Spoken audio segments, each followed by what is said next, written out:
Овој викенд се одржа 25-тото издание на меѓународниот меморијален турнир во борење легендите на Спартак во Кочани. Турнир кој започна пред 25 години како меморијален турнир Андонов, потоа и како Андонов Колев. Денес представува символ кон сите починати борачи на боречкиот клуб Спартак од Кочани.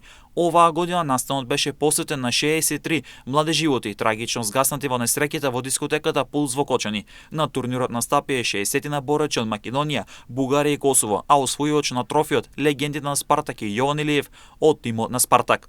Најдобар домашен борач е Славица Митео од Спартак, а пак најдобар техничар на турнирот е Марко Јорданов од Штипски Балканец. Најдобар странски борач е Јона Ракоци од Качани, Косово. На турнирот присуствува градоначалникот на општина Кочани, Владко Грозданов, претседател на Советот Александар Андов, претседател на Боречката федерација на Македонија Дејан Богданов, борачите ветерани Мани Јорданов и Владко Соколов, кои добија благодарници за нивниот придонес во афирмацијата на борењето.